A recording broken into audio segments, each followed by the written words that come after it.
Welcome to the From the 108 podcast, starring the drunk uncles of White Sox Twitter. He's a Twitter-like whore, an Instagram thirst trap, and your grandma's guilty pleasure, Beef Loaf.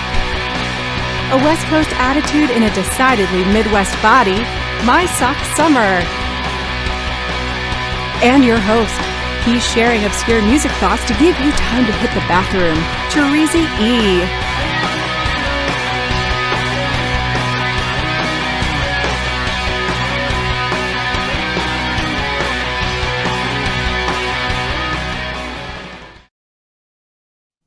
Thank you, Quarantine. Welcome to the From the 108 podcast. Get ready for some baseball, beer, and bullshit. And remember the drinking rules. If Beef Loaf says allegedly, or that he wrote a blog about that, you drink. If My Sock Summer mentions his time on the West Coast, or blames his kids for something, you drink. And if I fuck up the intro, which I did, or make Emma be dumb, you drink. And of course, you can make all of us drink for just $1.08, but we would appreciate if you gave us more. Speaking of drinking, fellas, what are you drinking? My Sock Summer, what are you drinking tonight, my friend? You're muted. You unmute.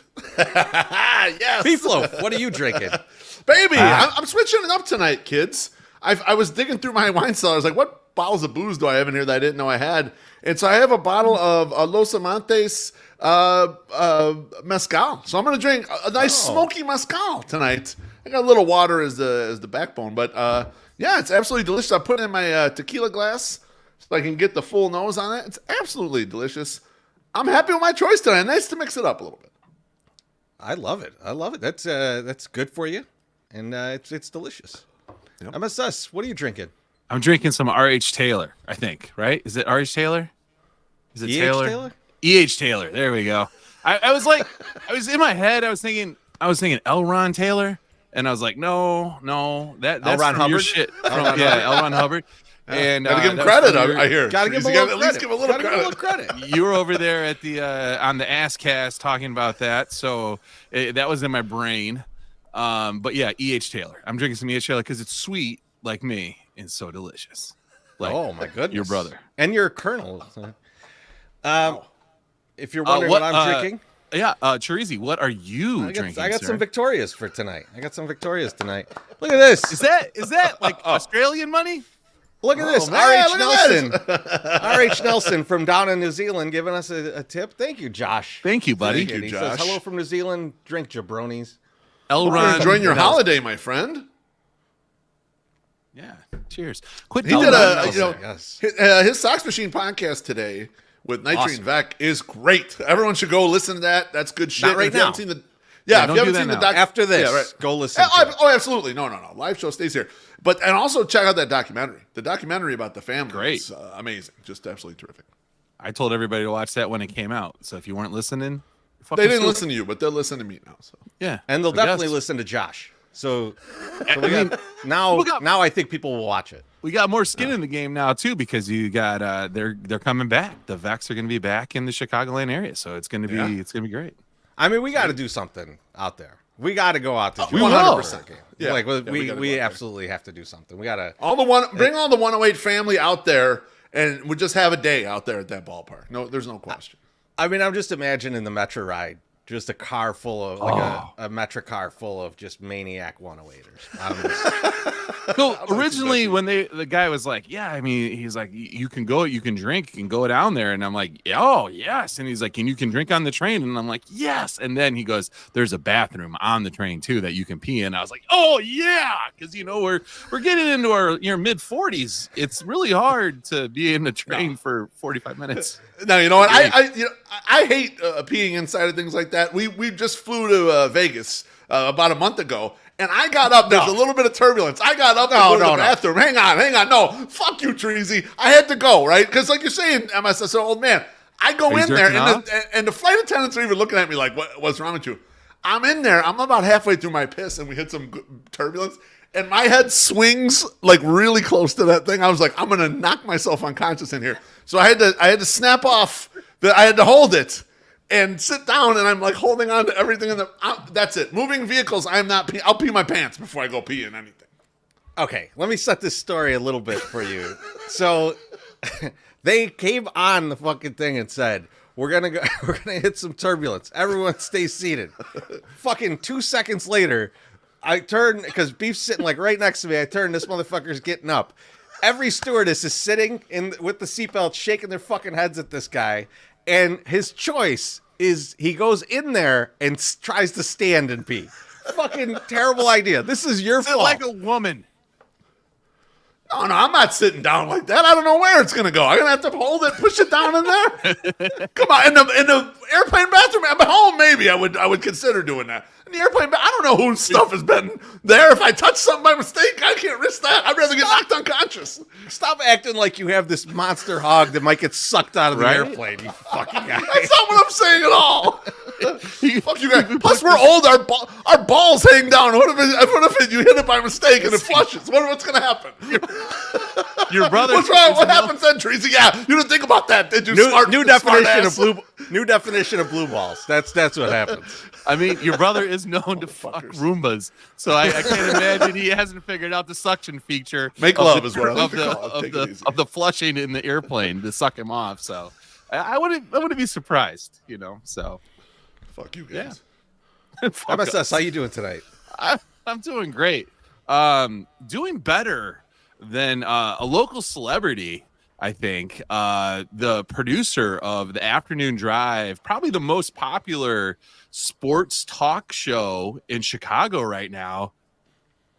Side Hustle Shane is selling focaccia online to people, and I'm here to ask you guys the question: should I be worried that this industry, we should know, this is the industry, right? Like the number one producer of the number one show of Afternoon Drive for sports has to sell bread online to make ends meet. This is a problem, right? Like the podcasts have won, right? Why are you saying has to? Like we've won. He's like this is, oh fuck, if I don't buy some bread from Shane, he ain't gonna make rent. Like motherfucker wants to sell some bread. Sell some bread. It ain't none of your business if it's. You know what? I kind of feel like this is, for a radio producer, MSS, this is like an OnlyFans page. That's what this is. Because a radio producer can't, they're not going to do OnlyFans, right? That's not really what. But no, they, OnlyFans is really good.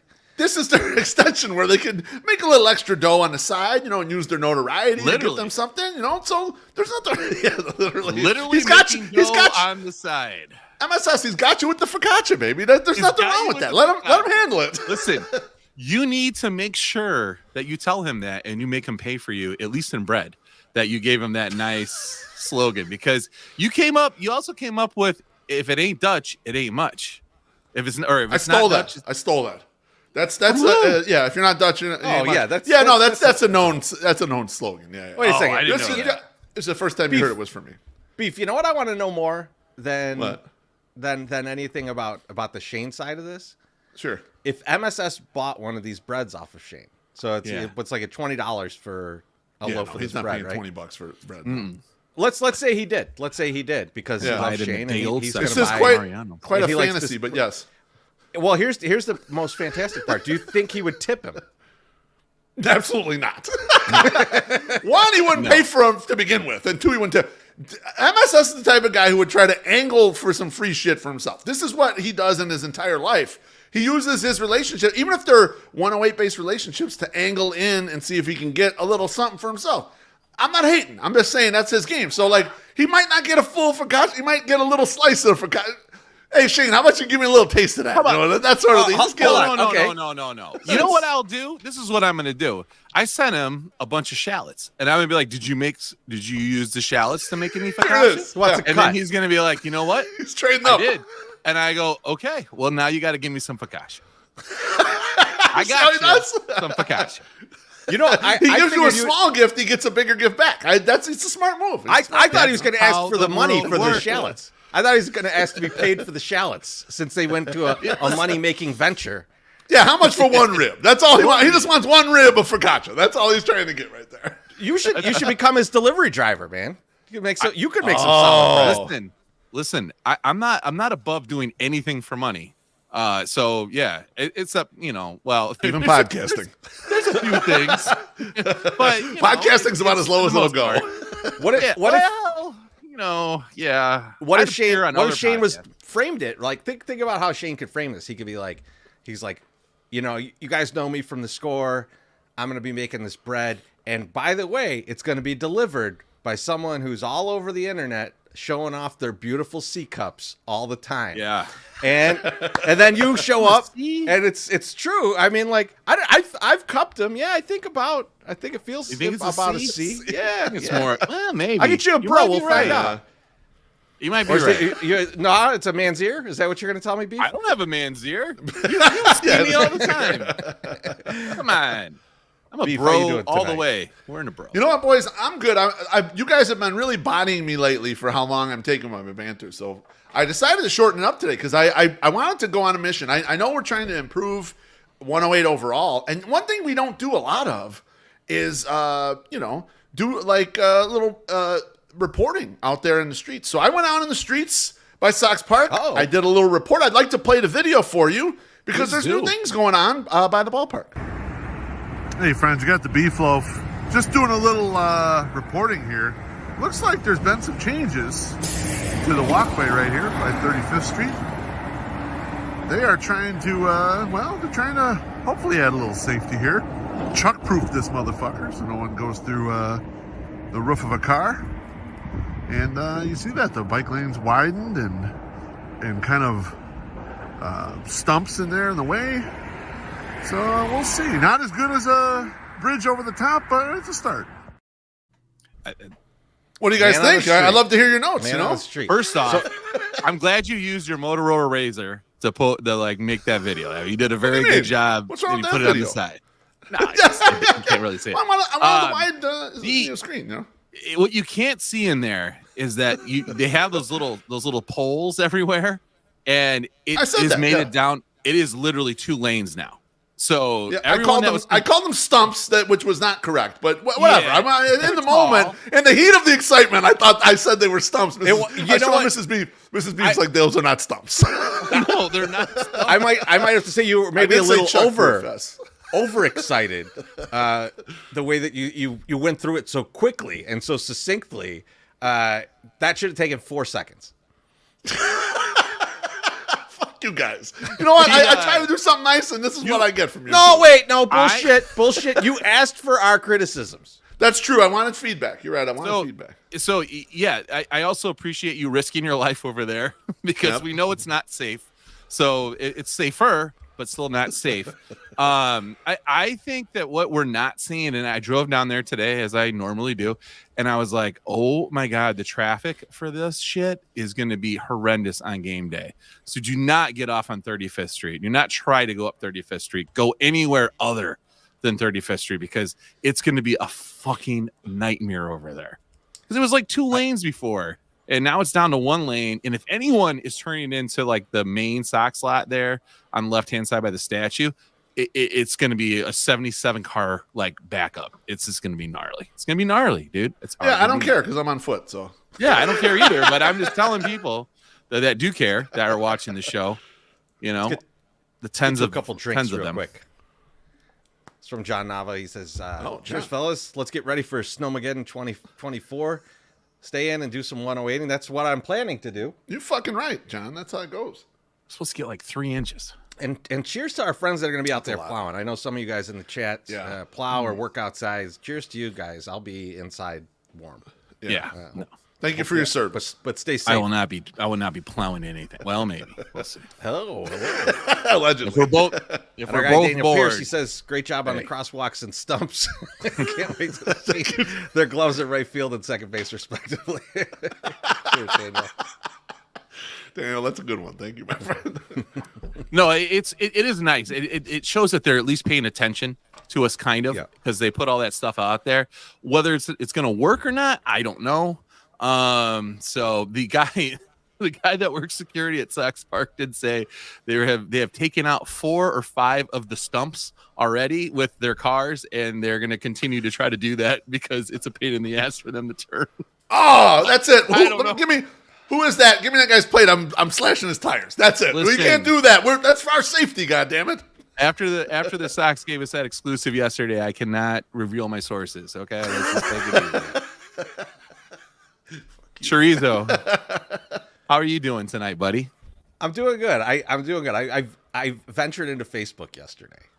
By accident, really. Like I got a notification that and it said my dad's name, and I was like, oh, what's this? And it was just like he commented on something, and he commented on something in the Bridgeport Facebook group. Which, if you haven't been in the Bridgeport Facebook group, it's one of the few reasons to go into Facebook. Oh man, I don't know. Like the first thing that I saw after I saw his comment on something was there was a building being torn down on like 33rd and Halsted, and there were so many people. This goes into Sox fandom because there were so many people that were pissed off that this thing was. Oh, my cousin lived there 35 years ago. Why are they tearing down all the old great places? And then like a few of the people were like, that fucking thing was gonna fall down. So like they had to tear it down. The city's tearing it down so that no one dies around it. And they're like, oh man, there used to be a shop in there where you could get free candy, and it's like, what were you doing? This was a home. This is what makes Bridgeport great, by the way. You're right about that. But then you see it, right? Then you see like when like a dude gets comes in from the Royals who's just gonna like who's gonna fucking negotiate contracts and sign people. Yeah. That's all he's doing. He's just doing paperwork. Yeah. People are like, oh, holy fuck. Why are they doing this? It's like, well, they got rid of the guy that did that before. They gotta get someone else to do it. Right. It's a good thing that our GM is not good at doing that. Like, we'd rather have the guy that's like, let's let the GM just take care of that and not have to write contracts. They got a guy from the Royals to be the assistant comptroller. What the fuck? Well, I was thinking about it that way too, Tracy. It's like, they essentially hired a back office guy, and I was thinking, imagine if I got hired and I got a press release and they booed the shit out of me. Twitter was throwing tomatoes and shit. Fuck this guy. And they were like, you don't even know nothing about me, and I have nothing to do with picking the players or any of that shit. I'm just writing contracts back here. Like, I'm not counting. That's why I loved it so much. I was like, but it was two waves. There was the rumor of it coming, and everyone got mad a week ago, and then today the press release, everyone got fucking mad again. I was like, this is unbelievable. This guy he's not gonna matter at all in anything. Like, a motherfucker. He's like, oh, finally we get to go live in a nice big city where I've always wanted to live. I've been in Kansas City the past 20 years. I've got some family here or something. Like, he's excited about the whole thing, and he gets there and everybody's like, fuck you. You're the worst. I love Italian beef. This is great. I've been watching the show The Bear. It's great. All of that, though, is also what makes White Sox fans great. Passion, baby.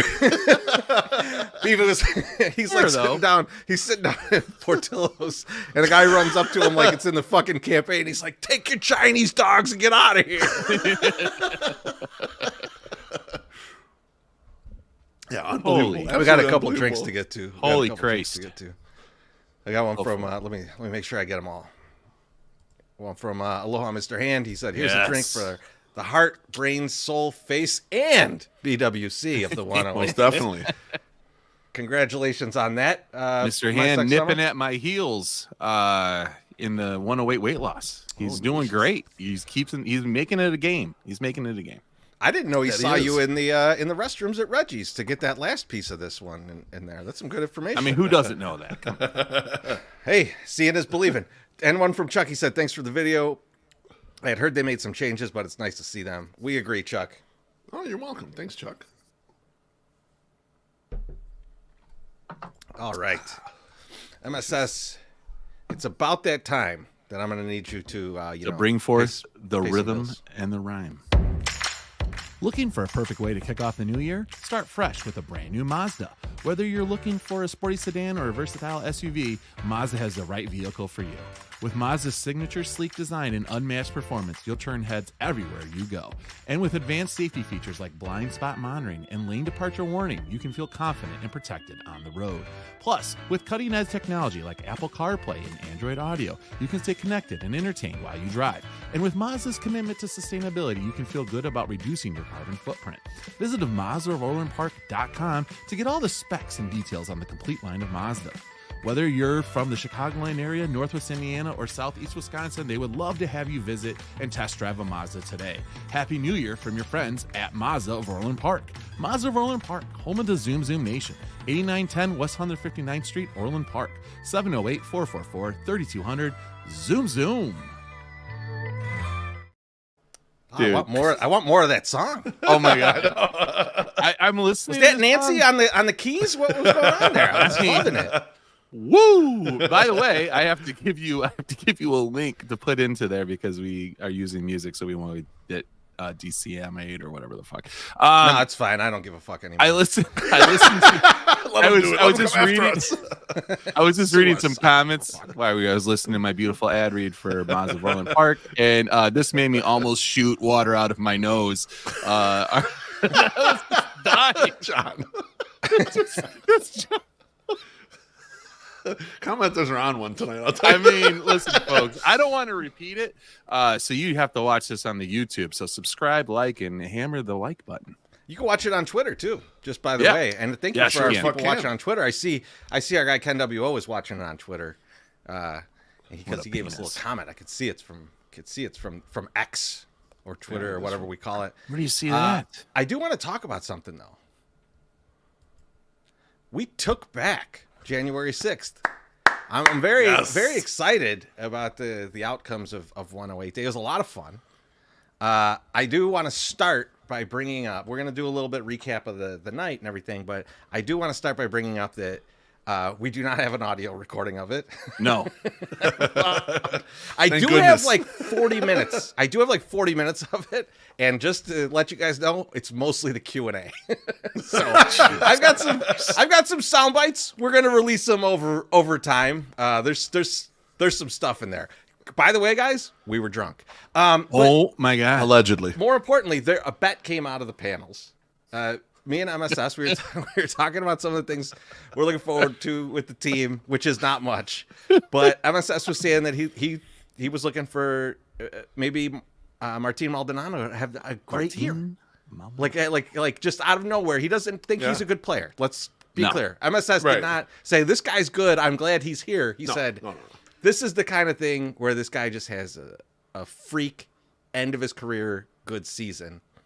I disagreed, and I said that I think Max Stassi's going to do better than him. In fact, I said by the end of the year, Stassi has more innings played than Martin. So we don't do stake bets. We're not highfalutin like Nosh Jelson and Beefloaf. All right. We bet Little Caesars Pizza, but we wanted to up the ante a little bit. So Treasy still got his communion money, you motherfucker. 20 Little Caesars. 20 Little Caesars pizzas, baby. So, but hot and ready ridiculous. only. Hot and ready only. No extra. The cheapest ones, and you can't get you not build your own. None of that bullshit. You get like $6 a pizza. That's about what it comes out to. We'll talk more about 108 Day, but I want from the comments how this should be paid, because we have two ideas here. One is Beef was like, you got to pay for like months, just like one at a time. One at a time. Yeah, that's right. My thought was we grab like 20 Little Caesars pizzas and bring them to a tailgate, and then just see how quickly we could crush 20 pizzas. Sean Jankowski wants to know, crazy bread involved? No. There no crazy bread substitute action or anything? No? Okay. All right. No. Okay, you could get it too. If you're Ian wants frisky. to know, is it the bacon crust Little Caesars? No. We're going Okay, going base model. Hot and ready, baby. All right. Yeah. If you want the V8, you got to pay for the V8. Okay. You're Missy getting. says instead 20 loaves of Shane Reardon bread. I can't afford that. How am I supposed to be able to get them for free? So you're the only one who's paying for anything, Treasy, if you lose. Exactly. And that's thousands of dollars. That's thousands of dollars for 20 loaves of that bread. That's right. Well, I don't even know. They what shared that bread with the was. apostles, I don't remember the bet. I just know you were right. So. I don't remember this either. Southside Bummy says, holy shit. Spent over $400 at Reggie's and can't remember who I bought shots for. Good times. Oh my goodness. Did you I pay didn't know our the tab? bums were doing that well. My God. No, our tab was pretty healthy too. We were paying for a lot of people on our tab, so that makes sense. That was fun. Cheers. Cheers, Johnny. to you, Thank Johnny. you. Cheers. Thanks. That was like a 2-chug. I remember taking a 2-chug shot of Malort. That was with the 11th Ward guys. Yeah. No, he well, wasn't no, I involved did in it that. on stage. I did it on No, stage. he I didn't. think Oh, it he was did with it. Yeah, Jared. we got the shot yeah. from yeah. Jared. It was from Jared sent Jared. up the shots Yeah, for yeah. us. Yeah. No, we did nearly- shots with the 11th Ward guys, not MSS. I'm going to I bring know that that up this as is- a highlight for me.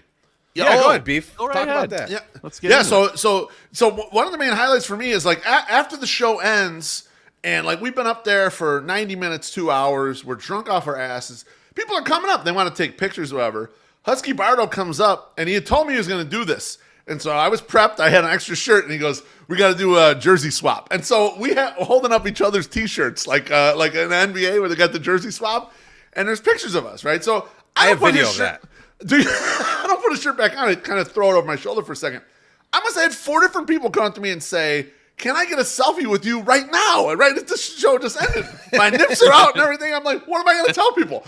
Yes, come bring it. And I saw one of the guys, he posted, he goes, "The best part of 108 Day is getting this selfie with B-Flow right after the show's over." And yes, he has no shirt on. I said, what the fuck? So I retired to we got the corner area where we got all of our stuff, you know? And so I get over there, I change shirts or whatever, and these guys come over and start talking to me, and I don't recognize them. And then they introduce themselves that they're the 11th Ward guys from Twitter. So obviously the 11th Ward guys been causing mayhem for like 6 fucking months. And so I bring you over there, Treasy. We start talking to these guys and telling us what we like about their accounts and all this shit. It's like, it was a lot of fun So to meet them. let me tell you how young these guys look, because Beef was like, "Oh, get over here," and all I could think is like, whose kids are these? Yeah, like this. they I were thought definitely like kids, this yeah. has to be someone that we know, has to be their son. Like that's how young these dudes looked, and they start telling me their Twitter handles, and I'm like, motherfucker. I was like, especially because I had like few theories on who it could be, you know, and Yeah. it was like, I did not expect this. They were great kids, though. It was they were a lot of fun. They're great kids. Good They shit. were, and they bought us some Malort shots, and they were drinking Old Styles. And it was like, all right, man, these guys are 108 personified, but much younger and doing a Yeah. much different bit, and I loved it. And so we had a good conversation with them, did some shots with them. But it was cool to meet those guys because you don't know. Sometimes people are a little anonymous out there on Twitter. You kind of just don't know about that. One comment I did get from multiple people told me, especially veterans of 108 Day, they're like, "This was the best 108 Day because we could actually fucking hear you guys."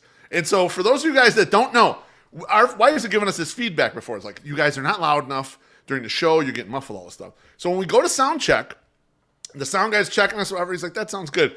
Treasy leans into the mic. He goes, "I want you to make these microphones as loud as possible without feeding back on us, okay? That's what I want." I was like, I told him, I was like, take Yeah. it up to a hot mic, like until it pierces your ear with the feedback, like. Right beneath that is where we need to be. So He and did it. He did it. He was all did good. it, and then it was tinny as fuck, and I was like, put some fucking bass in this shit, because it was so like it was just Oh, so he feels like a puss. tinny. He feels like a puss without I his was extra like, bass. All his well, extra he said effects from his bass, fucking man. ad reads, huh? Just read. He said the bass was taken away from your vocals, so he didn't want to do that. What was funny was before you guys got there, I was talking to him, and we were just kind of like turning on the mics and stuff. And the one mic that he turned on, he starts talking into it. It's like the first one he turns on, and there must have been effects running through the board. It just had a shitload of echo on it. And I was like, leave one like that. That would be awesome. The guest microphone, the one where they ask questions. Dude, my microphone by the end of the night, and it wasn't me because it smelled like it in the beginning, but it smelled completely like ass. And I was very much aware of it by the end of the night because I was like, what is that smell? And I was like, oh, it's the fucking microphone. This is horrendous. So I had that Reggie ass smell going through my mic at the end of the night, and I did not like that. Oh, nice work. But Also, you almost knocked my microphone stand over 43 my different God. times. And like multiple times while one wasn't person was even talking, drunk you almost at that knocked the point. shit. Well, I mean that's Well, debatable, not at that but regardless. not at that. let's just let's not be ridiculous there. No, we it also was had bad. for those that weren't there, we bought T-shirts because everyone's making fun of the season ticket holders about being elitists, and we had elitist T-shirts on, and we got a lot of compliments on that, like leading into the bit, and people seem to enjoy that. Obviously, I don't have mine anymore, but I hope you guys still have yours and wear them. I have occasionally. mine. You So really I might have gave it- yours you gave too. it to him? Oh, you Was gave it yours to Bardo. legit Jersey Husky shot? Bardo has my it was legit. Yeah, I got his shirt. Did you put his shirt Actually, on? I have his. No, I didn't put it on right then because I had a different shirt, so I should. I should. It smelled good actually. It was a very nice smelling cologne. I'm sure it did. But I also, by mistake, I have Husky Barrow's hoodie here at my house. Oh shit! I don't know how it got in my bag by the time we were leaving, but like he was looking for his hoodie and everyone, and I'm like, I don't see nothing or whatever. And then later on, I'm like, oh, his hoodie's in my bag. Hey, do either one of you have first thing my 108 shirt? I left it in the pile of our chat. I could check. Your Elitist maybe. shirt or No, I the 108 shirt I wore to the place. I wore a 108 shirt to change. I'll go through. I've got a box of stuff that are a bag of stuff that I bought. That's one thing that I don't have. The second thing I don't have is Brewhand Luke gave us some gifts. I have those. Okay, I just wanted to make sure that was going to be my them. next thing. Okay. That Brewhand Luke got us obstructed views calendars. There you go. Which is awesome. So For the that was guys like that the have one thing everything. when I woke up in the morning, I was like, please tell me I did not leave the gift that we got at Reggie's. Like that was like the first thing on my mind. I also brought home the cup holders that we had. I got the thumb drive. I got like all my good stuff. job. So like, Well, I mean, I got the thumb drive you 108 could've left. debit card. That's the most important, right? yeah, that is the Go most with that important. shit.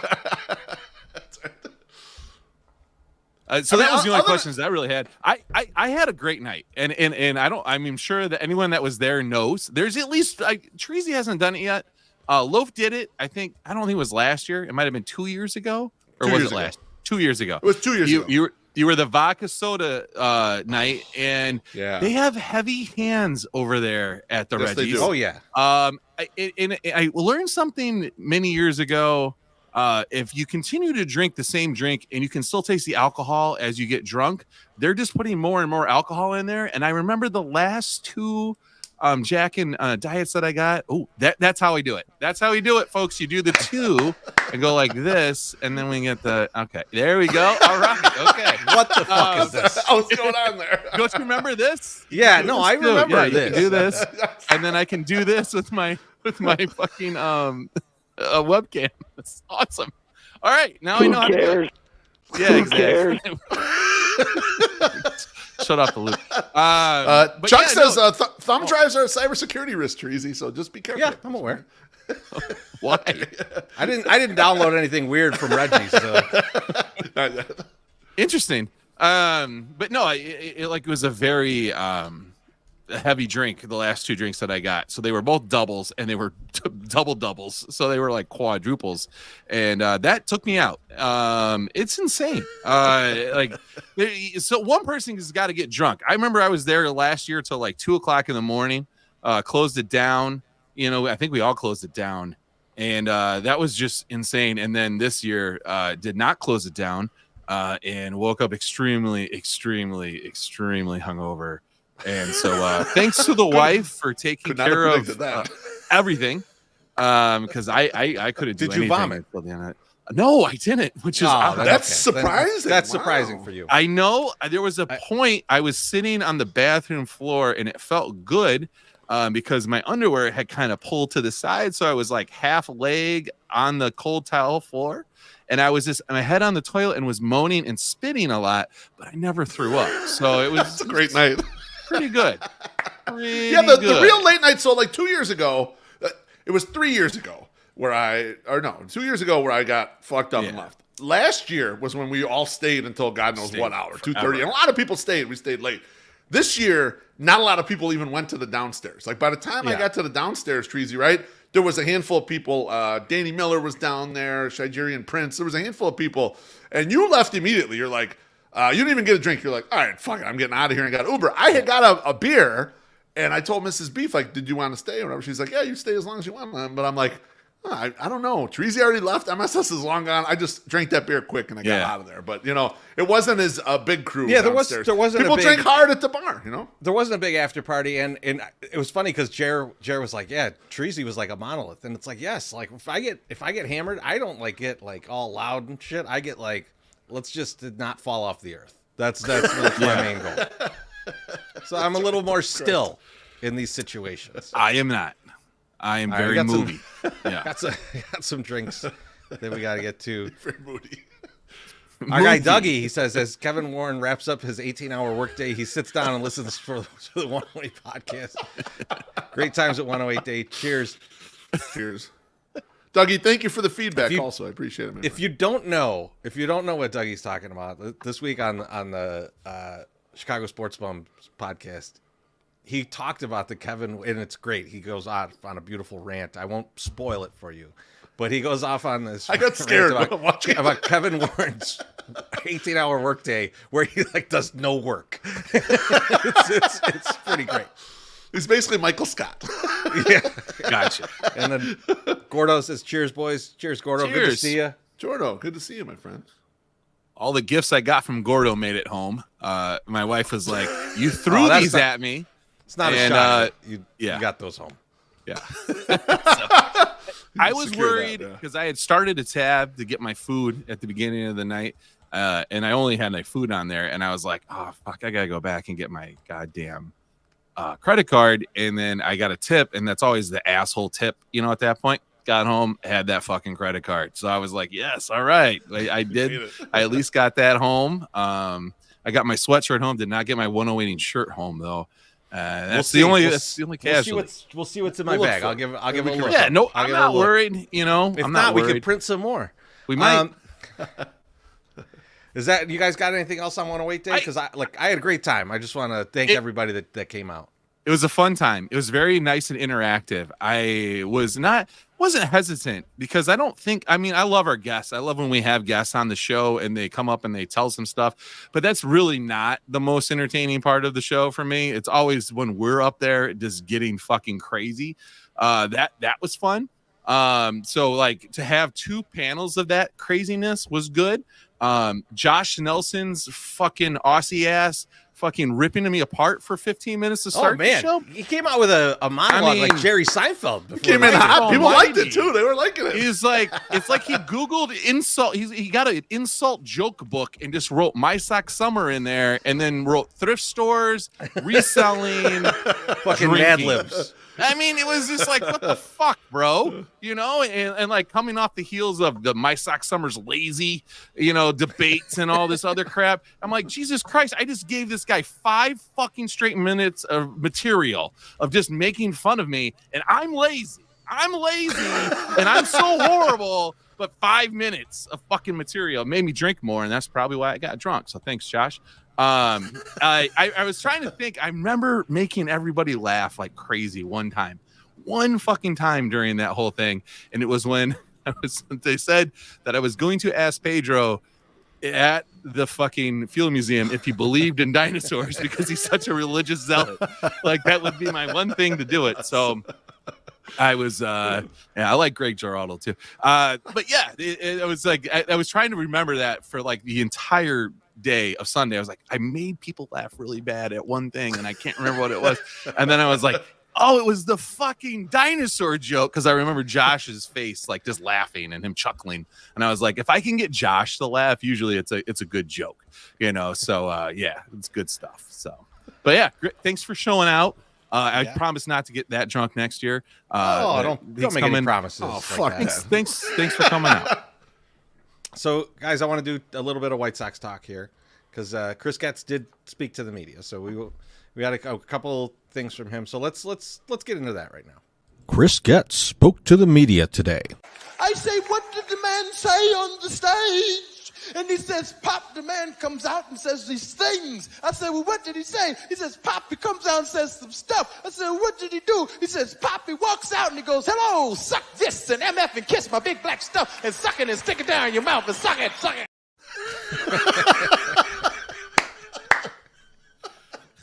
Now, I wonder how much of our audience actually knows what that's from, and why is it only Mailman Jack?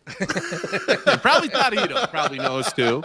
Senior sex Jared knows what it's from. Jared knows. Oh, for sure, Jared knows. Yeah, Bruhan Luke, no idea. Even though we've told him 100 times, hey, you should watch this comedy special because we quote it a lot.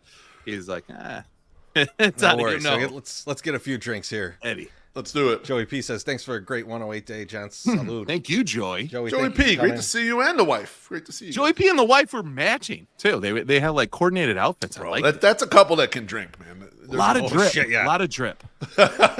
From Jerry says, had a blast, guys. Looking forward to next year. Hey, might not even have to wait that long. Just saying. Might not have to.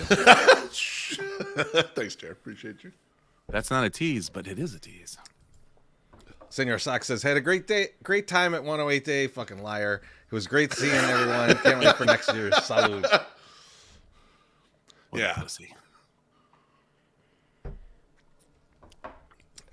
Had to All work right. a second job for all 18 kids that he has. That's great. Beef, I'm gonna let you take the reins on the Chris Getz talk. Absolutely. So to kick it off here, I'm going to pull a few quotes, or a few discussion points, I guess we'll say, because they're not explicit quotes. First off, I want to start off with Chris Getz's thoughts on Garrett Crochet, and I'm going to throw up a tweet from Daryl Van Scowen. And tweet says, Garrett Crochet is preparing this offseason to be a starter, Chris Getz said. It will take some time to appropriately stretch him out, though. So Garrett Crochet as a starter, boys, just from an analytical standpoint, Garrett Crochet has thrown 73 innings in the last 4 years as a White Sox. But 54 and a third of those were in 2021. And even when he was in college, he only made 13 starts as a collegiate. Terezi, what do you think of Garrett Crochet being stretched out into being a starter? Well, let's rewind, right? Let's rewind and think about Garrett Crochet being drafted, right? He was drafted very high, and you would think that the idea was that he was going to be a starter, right? So you hand this guy to the minor league system, and you say, here, we drafted this guy at the top of the draft. Obviously, we're not just drafting a reliever at this point. And then Rick Hahn says, well, you know what? We need someone right now. So let's rush him to the majors. Let's get him hurt. We know that he has health issues, so let's definitely get him hurt. And so to me, there's part of this that makes me think back to what Jeff Passan said, and then to look at the article that Jim wrote over at Sox Machine, and think maybe there's some guys that Getz wishes he had a different scenario with when he was in charge of player development. And he's looking at this and going like, this is one I could actually reset the clock on. I have the minor league options. His role right now is not closer, and he hasn't really established himself in the bullpen. Right. Can I just take him back down to the minors and try and figure this out and see if this guy's a starter? Right? He didn't say he's going to be in the rotation. No. He didn't say that he wouldn't use him as in the bullpen if things don't work. He just said that they're looking at it, right?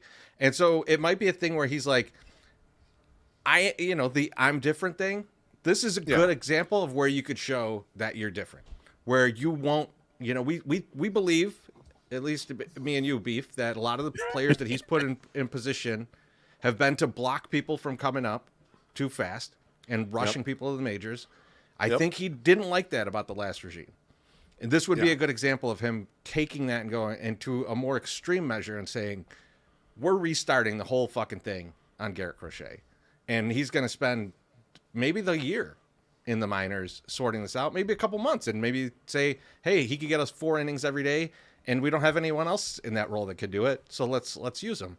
But I think that if he does that, I would be impressed. If it's just some bullshit, then I'm kind of annoyed. MSS, what do you think about this move to potentially make him a starter? I mean, it's always bullshit, Terezi. I mean, that's what you're doing. You're saying, I have this pile of clay and I don't know what I'm going to produce, but I could potentially produce a starter. So why not just try? It has nothing to do. I don't think Garrett Crochet, for all the reasons that Loaf listed, and with the Jim article, and I think some Josh Nelson tweets. I usually read the Josh Nelson tweets. It's like the Jim article cliff notes. So I just kind of go to his tweets and I get like the important aspects of what was said. But yeah, he's never really been a starter. And it's kind of, it's eerily reminding me of maybe a little bit more of a talented Carson Fulmer.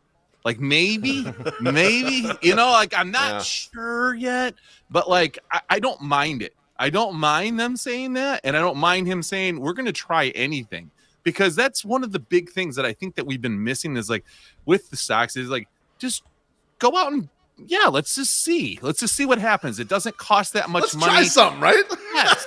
It was a very big like thing with the Sox back in the day when we had center fielder Austin Jackson get hurt. We used to say this in the podcast all the time. Once he got injured, our season was over because there was no backup plan whatsoever. So I don't necessarily agree with the fact that we have more depth at starting pitching this year than we did last year going into the season yet. I'm not drinking the wine or the Kool-Aid that much, but I am willing to go, yes, let's try to make him a starter. And if he's not, we're going to need mid relief guys too. So maybe he can do that. So we'll figure it out.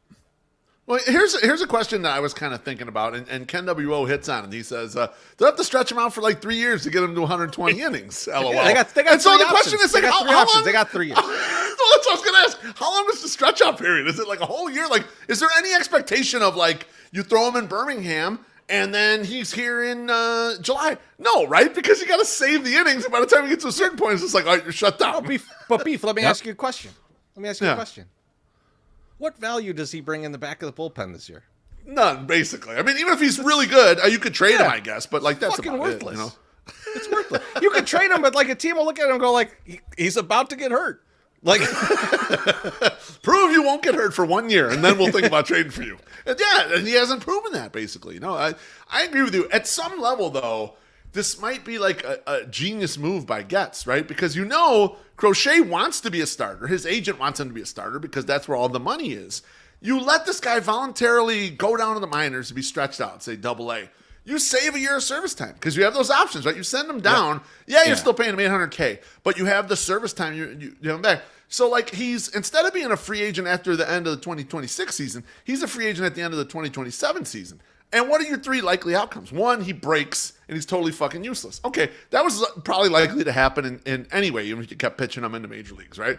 Number 2, the starter thing just fails, but he goes back to being like an okay bullpen guy that you can use. Okay, totally fine.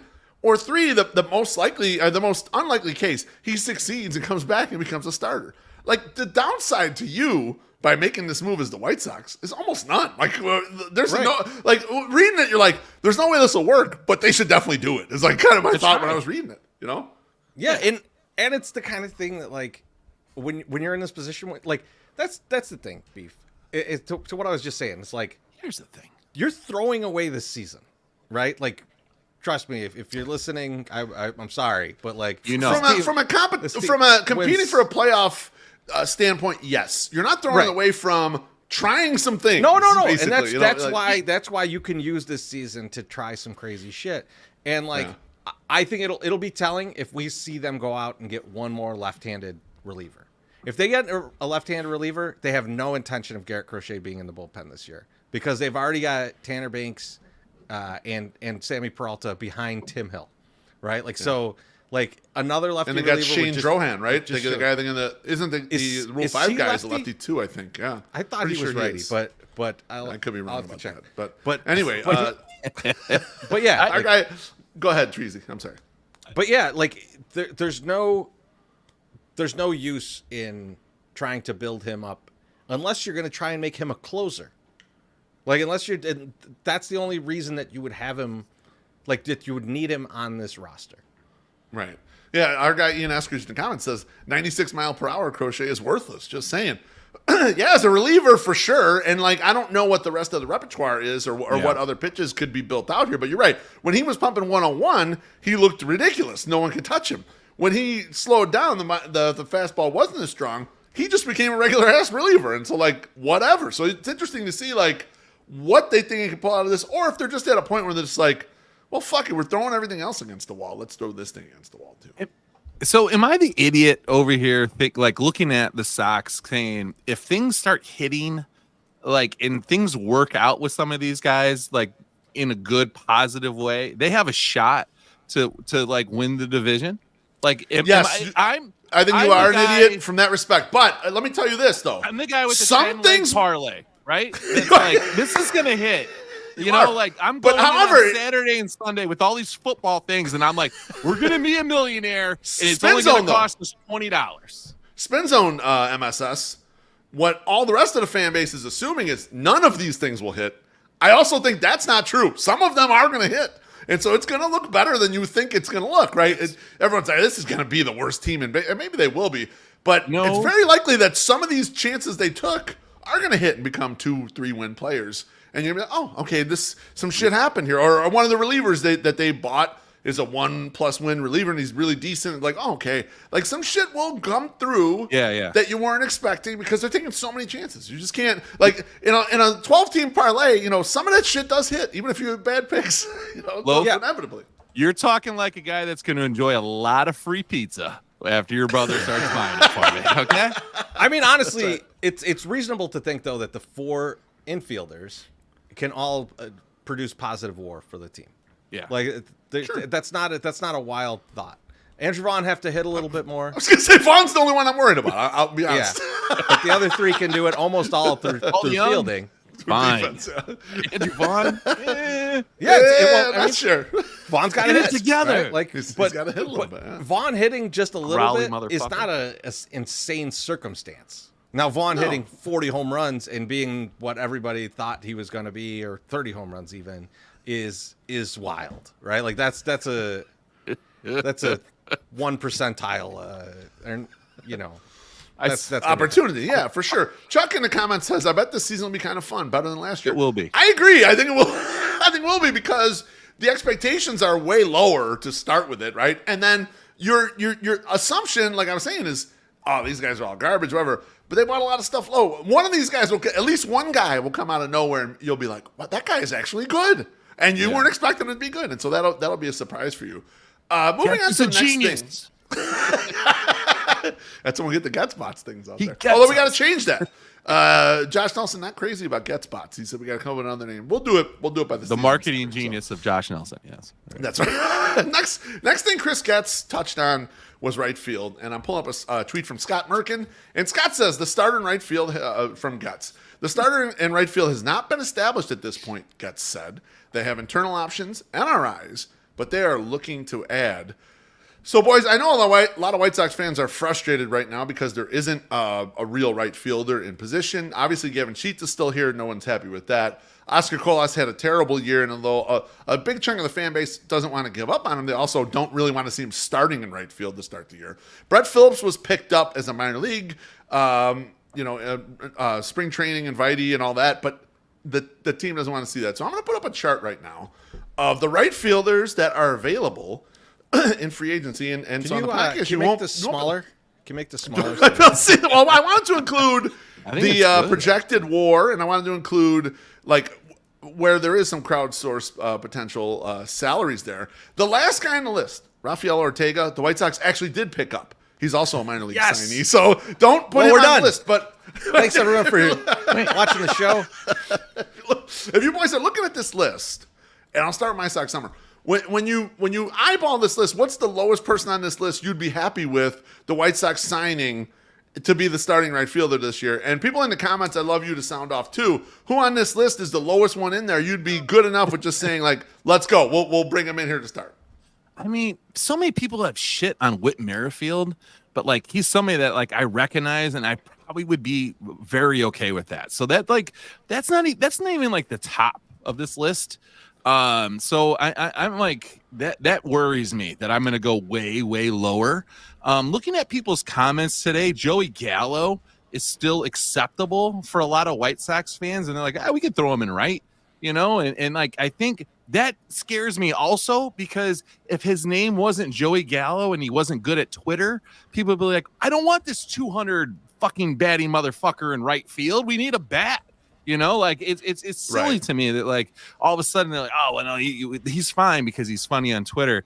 I saw Robbie Grossman. I was like, he used to kick for the Bears, but that was actually Robbie Gold and Rex Grossman. And I was just mixing that all up together. So I'm going to go. Though. Here's what I'm going with, boys. I need to stay positive, WAR at all times. In going forward into the next thing, I would put my money. I'm going to put it on Adam Duvall. Is probably the lowest that I could go because I think he's going to be sold real low, and I think that his projected WAR is going to be a lot better than what it is here. So I would say Adam Duvall in right field. Great choice. Treasy, what are you thinking when you're looking at this list right here? I like the Adam Duvall pick. We talked about that recently, about that's a kind of guy that I think offering him a starting position will be enough to get him, right? Like, so guys like that. I worry about another spot where we say, let's go defense first, right? Like, let's get someone who might be able to hit, right? And I think that there's a lot of guys in the middle range of this, age-wise, where I'm like, I wouldn't fucking care if we got him, right? Like a Michael Taylor, or even Jerkson Profar, who I was like looking at last year when as we were dwindling of players. Like, maybe just get in a guy like Duvall, or like Tommy Pham, or like David Peralta, who's old as fuck. Yeah. They're old, man. They're old guys, yes. But they're here for a year, right? They're here for a year. Yeah. And they can talk to the younger guys and just be like, here's how you spend 10 years in the major leagues and never have to work again, instead of what you're doing, because what you're doing's fucked up.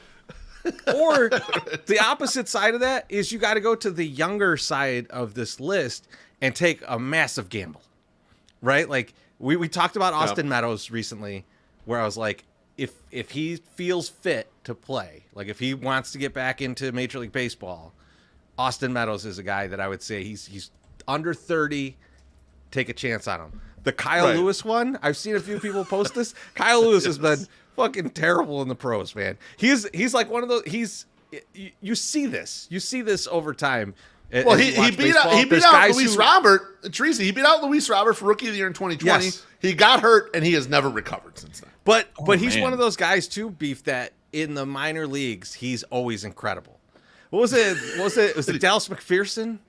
Yeah, who was like the greatest minor league baseball player of all time. You'd bring him up to the pros and he's like, this isn't for me. Like that. Well, and Lewis was last year too. 1,100 OPS. Now he's in the PCL, so let's take that with a grain of salt. But even the year before that, when he wasn't with the D-backs at that time, so I don't know if he was still in the PCL, but he had like a 900 OPS or something in the minors the year before too. Came up and it's OPS. So what's PCL? Pacific Coast League. And so the thing about playing in the ballparks are at altitude, basically. Yeah. Okay. So it's like every ballpark's in Colorado or better. Like it's like how 50-year-old dudes hit 50 home runs when they play for Mexico City. Like that. It's the same. Altitude. It's the same bit. But yeah, like a crazy project like that, or a super old guy. I don't want anything in between. Like if they sign Jock Peterson, like I'm not going to complain about it. Right, or Jorge Soler, where I'm like, okay, this is a bat. They're signing the bat. It's just a lot of money. Fine, right, and we'll see what they had to pay him. But like, give me an old motherfucker, someone who's got as much gray hair as me. Put him out in right field. I'm good with that. And he's like, I love it. I love the thought process. He's like cashing in on all the free shit he can get. He's like, hey, you guys sold me some shirts. I need a 108 shirt. Beef, I do want to touch on one thing though with the right field and this comment, right? Like, this is one Chris Getz goes out and makes it sound like, hey, they're still looking in right field, right? They're still looking for a guy. It might pan out where they don't get the guy. And I'm really anxious to see how he reacts to a scenario like this, right? Because he was obviously saying this in response to the Teoscar Hernandez news where they didn't get him. They were obviously in on him. They didn't get him. Now he's saying we're looking to add. If they don't get anyone, are we going to get a Chris Getz saying, I misjudged the market. I didn't do what I had to do to get you the player that you wanted. Or are we going to get the Rick Hahn, like, oh, we offer guys all kinds of good stuff. And like, we had a trade in the works. White Sox Dave ruined it. Like, are we going to get that bullshit? Or are we going to get a transparent guy? Because so far, Getz has been fairly transparent with the fan base. Like it or not, he has been. And I'm wondering, like, what do we get when he fails on one of these? Like, when he goes to the media and says, I'm doing this, and doesn't come through. Yeah, I expect more transparency. I expect, look, we made an effort, and we didn't do it, or we misjudged, and it just didn't work out for us. We got to do better, or something like that perspective. He seems more like that guy, because he is a ball player, right? Ball players are fine saying, I screwed up. Like, I tried and it didn't work, and I got to be better next time. I got to work harder. I got to figure out more. That's more their lot in life. That's the way they think about things. Whereas, like, business school guys, they deflect blame. It's never their fault. It's always some other outside excuse. Right. That's what I do at work. Yeah. That's Big business guy Teresi. Yeah, Ian Can't wait to says see that bobblehead. If Phillips is the right fielder, you'll be able to hear the laughs in 108. Yeah, I mean, like, actually, he's a great defender. I mean, like, if Phillips is in there, he can't hit at all, but he's a terrific defender. He'll catch everything out there. Teresi, they're going to come away with someone. That's my prediction. They'll come away with someone. I mean, there are a lot of options. What Getz is doing, in my personal opinion, they know they're not getting Bellinger. They know they're not getting Soler, and I don't think you even want Soler in the outfield, like holding a glove at all. So what they're looking at is like, okay, we have a lot of guys that are in the same pile here.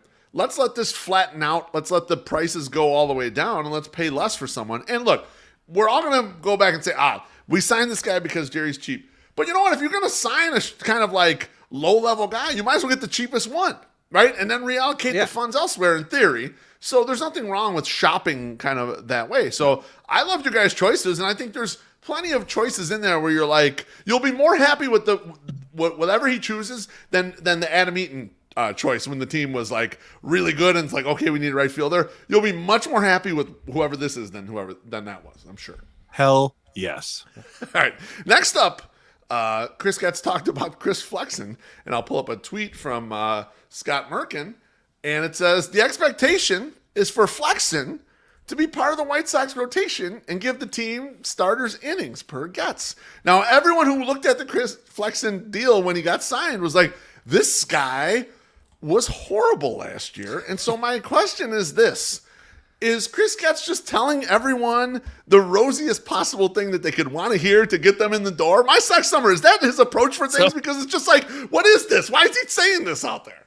You said this in the pre-show, and I was like, this seems like a very familiar model. And I'm going to refer to it as the Bill Self model, potentially the Ron Zook model. Just recently fired asshole that used to coach Seattle. Help me out with the name now. Like Pete Carroll model. You promise the kids the sun, and they'll come over. And they'll do anything for you. You just say, absolutely, you're starting in front of an All-American. Yes, I'm going to have you just sign here right the fuck now. And your mom's fucking shitty your mom's shitty IKEA fucking kitchen table.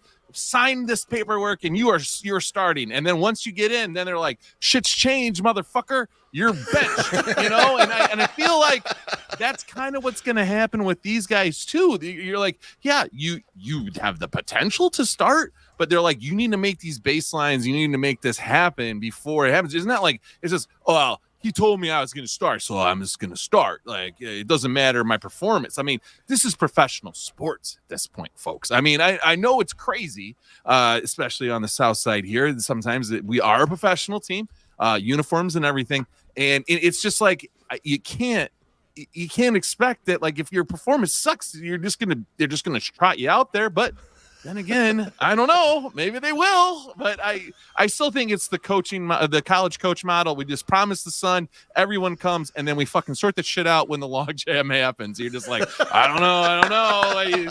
I wasn't expecting this guy to be any good, and he's good, so now you got to sit. I'm sorry you're upset, but fuck off. I actually fucking love that for everything that he's done so far. It basically looks like the whole model. Like, we'll just gather up all this shit, and whoever's last standing. Tracy, what did you think about this? So when they signed Chris Flexen, I was like, okay, I remember this guy a little bit when he was first coming up. I'm going to dig into it. I wrote a blog about it. And from my perspective, it was like, the most realistic scenario for this guy is like kind of a out of the bullpen swing man, right? Like, he's going to eat a lot of innings, and that's what you need on this kind of team. So when I see this quote, all I can think is, why? Why does this guy just get a spot? Like it made no sense to me. It's like, and B, if you talk about it, Getz is a former ball player. He knows how to say things, right? He knows how to craft these things, and like he all he had to say was like, Chris Flexen's going to have every opportunity to earn a spot in the starting rotation. That's all you say. You can't just go, he's the starter. No. Yeah. That's why I think what MSS is saying has a lot of validity because He gave up like when all the home runs. He gave up all the home runs last year. I can't like think about what we watched last year with Lance Lynn, and then think about that, but the guy can't strike anybody out either. So like that's what Chris Flexen was last year. And he's too skinny for Alexis. So like Alexis needs a guy with some dump, and this guy is very skinny and very not like. I mean, he's moving to Chicago. Maybe he could put on some weight. I mean, this is why I agree with MSS's theory here, Treasy, because when I was playing ball, especially varsity ball at DLSL, this is the pep talk they'd give you if you were a fucking guy whose ass was nailed to the bench who would get in there maybe for a little bit. It's like, you better be ready. When your number's called, you better be ready to go out there and raise hell, right? That's kind of what they're doing, though. They're like, we're expecting you to be this good right here. It's like, motherfucker, you know you ain't going to be starting every single game. I'm going to read off the list to you guys of guys who could potentially make starts for the White Sox this year. Realistically, this is the realistic list. This is not just going crazy. This is people who are in tow around the White Sox. I'll leave Dylan Cease out, but we can name Dylan Cease. I think he's probably going to be gone before the season starts. Despite all the tea leaves that no one's meeting the price, I think he's gone. Eric Fetty, Michael Kopech, Michael Soroka, all right? Yep. Tuki Toussaint, Shane Drohan, that's the Rule 5 pick. Davis Martin, who's injured, will probably be back about midseason. Jake Eater, Christian Mena, Jared Schuster, Jesse Schultens, Jake Woodford, Nick Nastrini, Sean Burke, Chad Kuhl. Okay, that's a million guys who could make a start realistically and are close enough to like be right there. And they can. This guy's guaranteed a spot. The starter's innings he's gonna get. Get the fuck out of here. I mean, he like unless Chris Getz knows about 4 injuries that we don't. Like I don't know how you make this statement. Like if now, like, he might. Nick Nastrini comes out, has an incredible spring training. He's in the rotation. He should be in the rotation. He'll be in the rotation. And you're like, exactly. we can't bounce Chris Flexen out of there. That's better trade Dylan Cease. That's why MSS is right about this. That's why he's right about this. In my opinion. Treasy, that's a good point too, because I want to see how Chris Getz goes into spring training or coming out of spring training, like what he's saying, because like we all remember the Romy Gonzalez stuff, like even like this guy's tearing shit up, he's ripping goddamn phone. Everyone rolled their eyes at that shit too, and it obviously didn't happen. Ball right at the fuck out, and you're just like, okay, he's trying to get Romy Gonzalez off this team. Like he needs to put him somewhere. She's building him up too much. He's got to really suck. So like what's going to be Getz's move? See, that's just interesting to me, you know, as the layman in the group, you know, like how is he going to how's he going to swing this shit? Because we got tired of what Han said, you know, like Han's bullshit was right out there in front, like on a platter. A lot of people did not get tired of that shit though. They believed that shit all the way to the end. They were believing that shit when Pedro was hired, you know? All right, Ian in the comments says, I actually feel like their pitching is going to be better than people think, even if Cease goes. I still think they're going to lose a lot because of the no runs we scored. I kind of agree because they have a lot of choices and they'll have a lot of opportunity to flush through people. If you look at the group, especially the back group, like a lot of these guys could easily slide to the bullpen if it's like, shit ain't working out for you starting, son. Let's put someone else in there. Like there's a lot of interchangeable parts like that, you know? If we can get out of the house this weekend and get to one another's house at some point, we got to get the whiteboard out. Okay. We got to map out the 7-man rotation for the Sox. I was going to write we should do 6-man. Let's 7-man, I like the game. Let's revolutionize the game. Different pitcher every day of the week. You're just assigned a day. How about a map of all 162 starts during the season, Treasy? Me and you will put it together. Yeah. 162, we'll just put it out there. Soroka Sundays are going to be off the hook. It's right after the Sunday soak. You imagine we get them in the tub one game? It's like you're starting in like 11 minutes. Don't worry, I need the soak to loosen myself that arm up. Warm that arm. Get that Achilles warmed up. That was the key to keeping Mike Soroka healthy. He sits in Beef's hot tub before every game. And Mike Downey rolls up on the golf cart, picks him up, and drives him to the stadium. Brian, that's a Brian Knight's job. That's a Brian Knight's job. That's Brian Knight's, right. With Southpaw. Southpaw's there too, holding the flag, and they're just driving very fast. All right, last thought on Chris Getz stuff. They touched on Dylan Cease.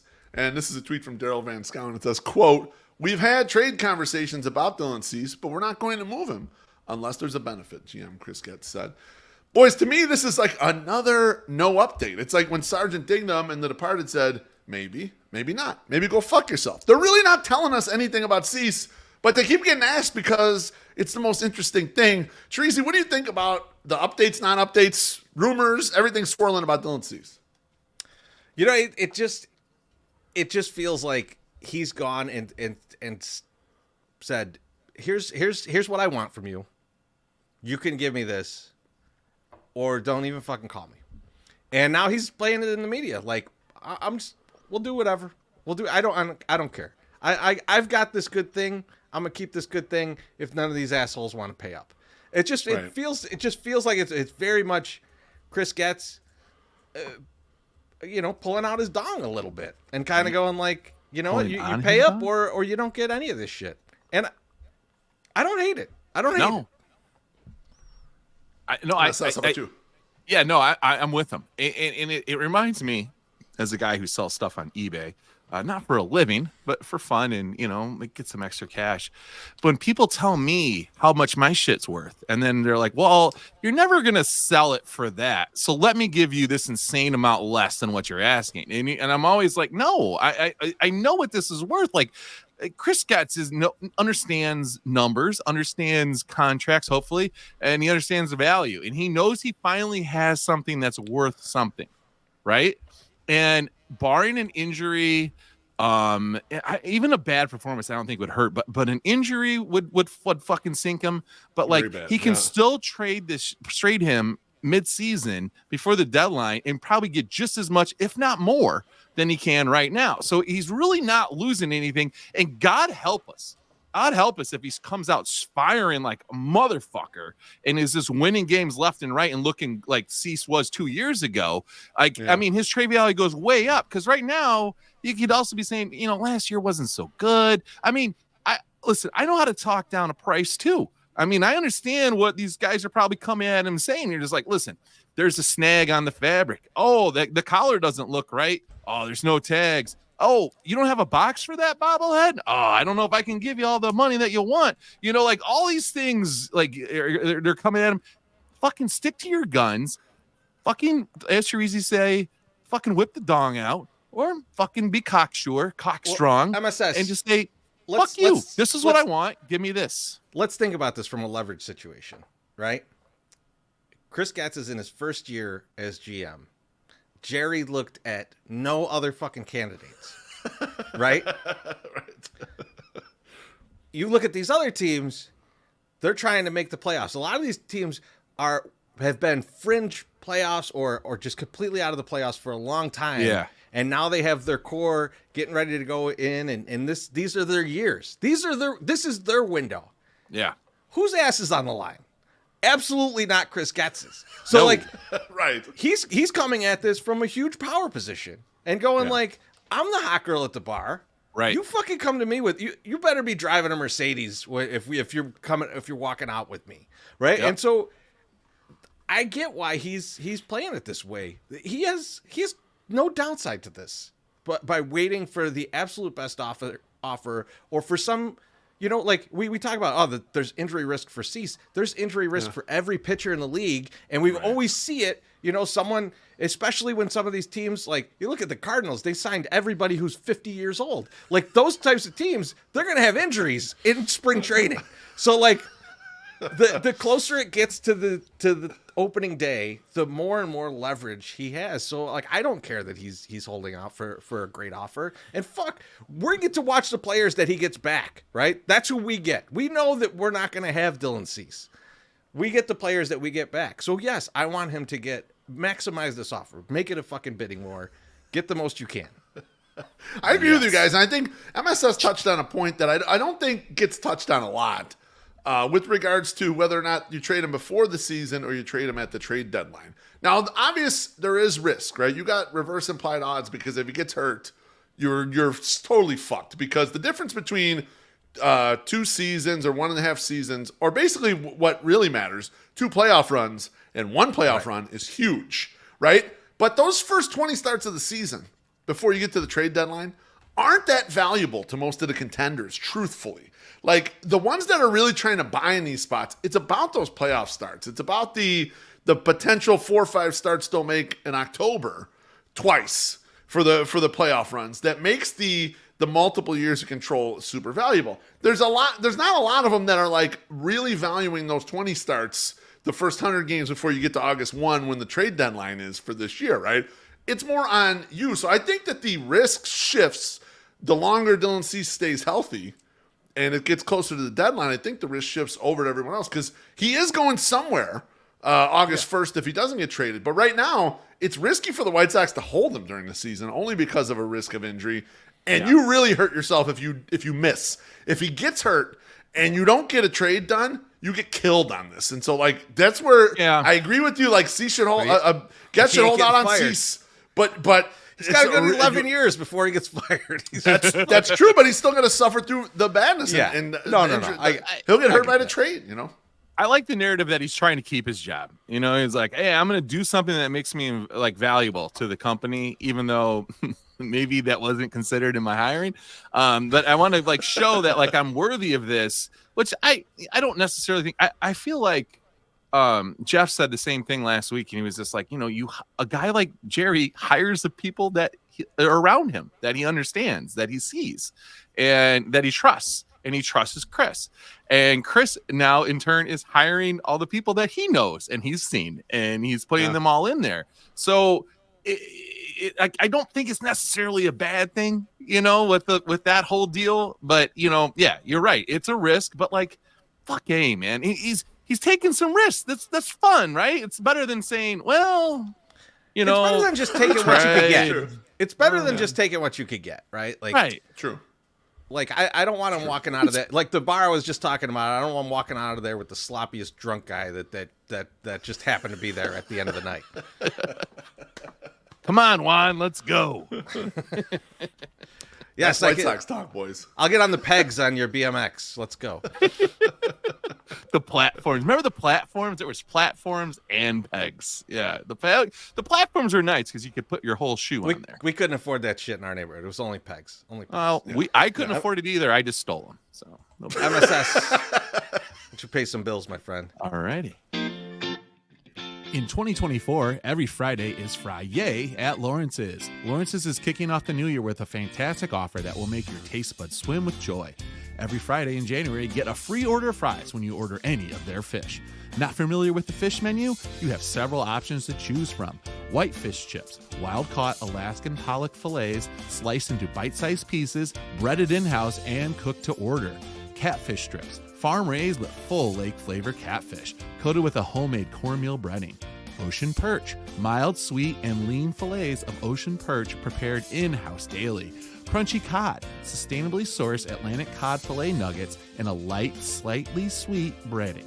Or join the catfish cult with the whole, bone-in, headless, breaded, and fried catfish, prepared fresh daily. Turn your Friday into Fry-Yay tomorrow. Stop by one of Lawrence's 4 locations today. Check them out at chicagoshrimp.com and place an order if you're on the go. Lawrence's Fisheries, serving the seafood you crave since 1950. Love it. That's really good, right? I feel like we should have just rolled right into like the WGN Sunday matinee after that commercial. Absolutely. I would love that. I almost wanted to come out of that video and play the Smash or Pass video again just to fuck with people, but I didn't. I love the Smash or Pass, but that's not what we're doing tonight. We're gonna bring back something we haven't done in a while, so I'm excited for this. It's time for Last Call. Woo! All right, so Last Call, if you're not familiar, it's just a free-for-all, but the three of us each of us brings a topic. It could be a question, it could be a story, it could be just one of us singing to the others, but it's probably not that. Beef, you're up first. Hey, should we get a couple drinks out of the way there, Loaf? Oh, we got a couple drinks. Yeah, let's get these couple drinks first. Yeah. I haven't seen her in the comments in a while, but Missy Carroll says, did you just knock me down? Sorry. Go ahead. Put it back up there, Chorizo. Yeah, you're good. I'll let you get that back up there. She says, twerked and the bathrooms are revealing. Loved it. So, yeah, Reggie's does have an open concept for the bathrooms. Mm-hmm. Thank you, Missy. And then next up there, our guy Mailman Jack, he says, sorry, I got you. He says the crotch Lexan, starts going to be fire. Yeah. I don't think they're going to smash them together. I don't think they'll put... Crotch licking? I think Crotch is going to find himself in the great American South, and Chris Flexen will be here for a little while until zoom on the home run. So, yeah, nice. I think that's going to be different, but thank you, Jack. I appreciate that. I like that word. I think we got to... It really crossed me up there. So for my last call, there was a very weird story in the news this week. There was a Boeing plane that was flying in. It ripped open a door in the side. And by some miracle, no one got sucked out of this door. Apparently there was some people's bags, some phones, and iPods that got pulled out. But they were able to make an emergency landing, and nobody was injured, shockingly, on a Boeing plane that ripped open. So in the aftermath of this, I saw something on the internet that really piqued my interest, and I want to read it for you guys. This is from Reddit, and the question is it insider trading if I bought Boeing puts while I'm inside the wrecked airplane? And the person says, purely hypothetical of cause. Imagine sitting in an airplane when suddenly the fucking door blows open. Now while everyone's screaming and gasping for air, you instead turn on your noise-canceling headphones to ignore that crying baby next to you, calmly open your Robinhood app or whatever broker you prefer, and load up on Boeing puts. There is no way the market could have already priced it in. It's literally just happening. Would that be considered insider trading? I mean, you're literally inside that wreck of an airplane. On the other hand, one could argue that you're also outside the airplane, given that the door just blew the fuck off. So my question for you, Teresi, I'll let you go first. Is this insider trading? It's not. It feels like it's not, right? You know why? Because it's publicly available information. Now, at least not the entire public knows, but the people on that plane are the public, and the fucking and the people on the ground that got a door laying in their backyard, they're also the public. They know about this. So I would say it's not inside. No one from Boeing told you about this. No one with any inside information about Boeing told you this. You just happen to know that Boeing planes' doors sometimes fly off. My Someone, what do you think? Is this cheating? Is this cheating, or are you taking enough risk by being in the plane almost dying? I don't think it is. I think it's called luck of the draw, right? You just happen to be that lucky that you're in that plane where the door rolled off. Sounds very lucky. But you also are smart enough to be like, listen, I'm gonna turn lemons into lemonade, and I'm gonna make some money while I'm sitting here nearly dying. I think it's genius. The only thing that I even have comes close to that story is I was in Vegas when Tiger Woods got beat up by his wife. And I remember seeing like a scroller of like Tiger Woods not to win a major and the odds being insanely good. And I was like, oh shit, I should go bet that right now. But I'm a big gigantic pussy and I don't bet very much. So I was like, nope, not going to bet that. We don't have all the facts yet. God damn it. I really wish I would have bet that because it would have been fun. But yeah, no, I don't think that's wrong. And also, side note, I sold a Wall Street Bets bobblehead for like $300 one time. It's pretty awesome. I was like, Donald Trump guy. And it's like, nope, it's Wall Street Bets guy. I'm like, oh, okay. $300. MSS sitting there, Treasy claiming like he never bets. He bets on his eBay treasures fucking absolutely daily all the time. And he's got thousands of dollars in bets of that shit. So fuck you, MSS. I do got to tell you guys, though, and then Treasy, you probably know this. At one point in time in my life, I worked for a publicly traded REIT. And for a very small period of time, I had public knowledge of an accounting change we were going to make because I was one of the main people working on it that was going to change the share price. And it was one of the, obviously, where, when you work for these companies, you have a list of securities you cannot trade or whatever. And so I knew this. And I remember a year later, I'm out at the bar or whatever. I'm telling the story to one of our friends. He's like, dude, man, you should have told me about that. I could have bought it in my account. And I realized this is the type of friend I was going to spend time in prison with. I haven't seen him in a little bit, but I would love to have dinner with him again. And if he's watching, he would absolutely know who the fuck he is because, and you can probably guess him. MSS, I don't want you to guess his name. You know who it is, though, right? Yeah. I was going to say, don't guess him on here. I don't want to give away his name, but. Does he need the money? He does not need the money. No. Okay. No. He wants it, though. Yeah. He would like the money. I mean, it's nice to have extra money. He's It's nice to a have hustler. things. He's an entrepreneur. Yeah. He's a hustler. He's done Yeah. well for himself. He didn't need this extra money and prison with me. So but anyway, that's my last call. So, we had 108 Day just this past weekend, and if you weren't there, We did. One of the things that we did, we brought the porn stars or segment to 108 Day, but I needed to find a weakness for each of the guys. So, MSS, I knew it would be baseball, and MSS, I think I gave you the hardest one. I think because I did baseball GMs, and Yeah. there's some bonerific baseball GM names. So, like, Bro, I did not. that was- Okay, so full disclosure, I did not know the last GM was a GM. I wasn't sure. The new Marlins. When he guessed the new Marlins. yeah, when he GM, guessed yeah. GM, I was sitting there like, I wonder what it is because I don't know. Yeah, So good his on were you, the MSS, hardest. for getting that right. That was tough. And then I Beef- aced that shit too, live in front of people. So it's not fixed, bitches. And just so 3 you for know. 3. Yeah. Beef had Star Wars characters. That was really got tough. crushed. That was really I got tough. killed. And then I was like, what doesn't Josh know that I do know? And it immediately came to football because big 49ers fan, Josh Nelson.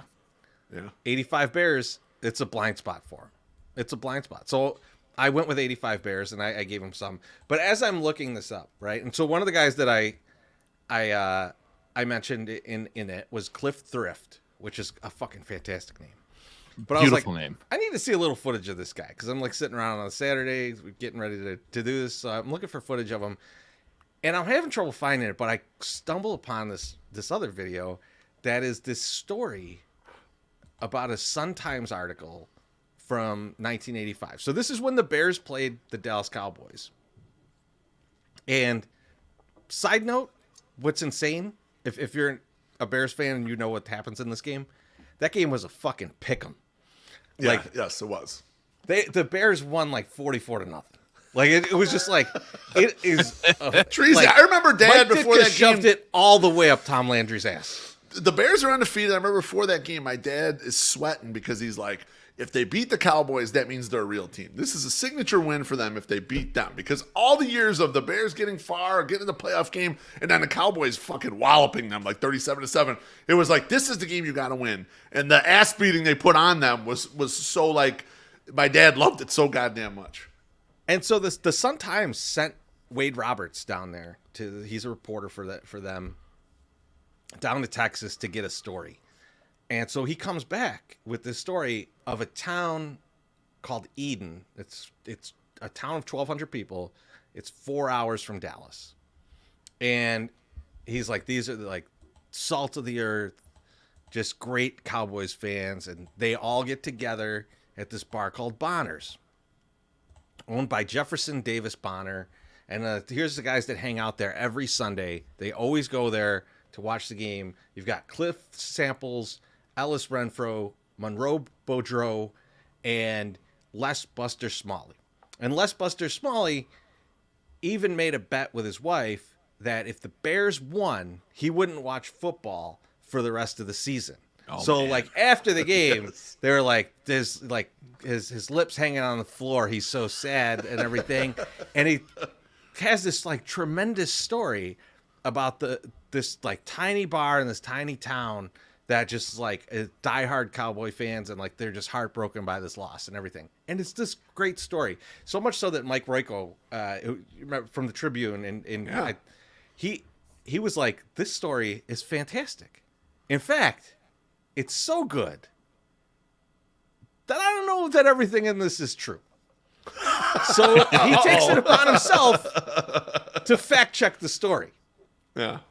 So he calls down to the deputy sheriff of Eaton, which again, town of 1,200, and he says, I want to know a little bit more about this bar, Bonner's. And he says, can't help you. And he says, what do you mean can't help you? Doesn't exist. What about these guys? Never heard of them.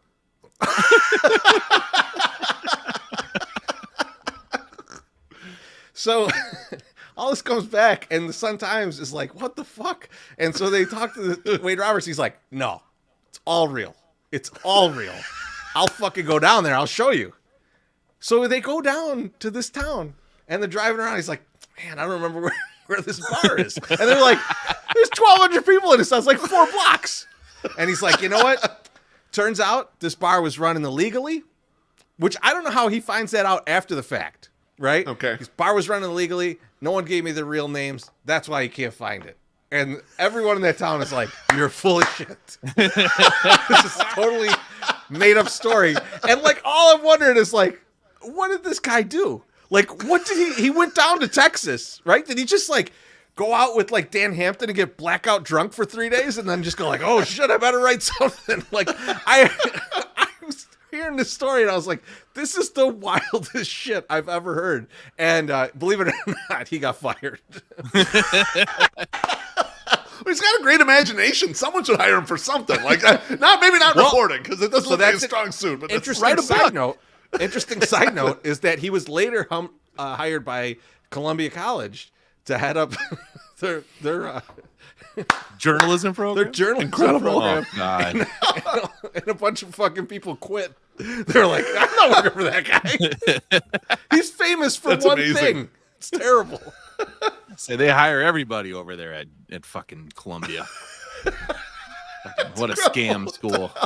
I've never heard that story, surprisingly. I had never heard 85 Bears lore. I did not know that shit. I can't wait to see my dad this weekend because he's a big Bears fan and he's still avid Sun-Times reader.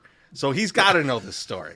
So I can't wait to ask him about it and just hear, because there's probably even more details that we don't even have, because the guy that was telling the story on YouTube, like, he is not from Chicago, right? Like, so he's got the Cliff Notes version of this. And I gave you an even more condensed version of that. So like, I want to hear, my dad's probably got like a million extra details that'll make me laugh my ass off. This is like season 5 of The Wire, where the guy's just making up shit. Yes. Just like making up stories out of the clear blue. They made up like, a murderer, you know? The cops are like, well, we know you made it up because we made this part up. So now that we know it's not true. I love it. I love that Royko smelled it. He was like, I don't know. Something doesn't seem right here. You guys think that's just like jealousy of a great story? Or you think it's insight of like an old writer thinking, I don't know, it seems a little too perfect. Like, what do you think? Where do you think it lands there? I wonder if like they had been out drinking at some point and like he told him a story that was total bullshit.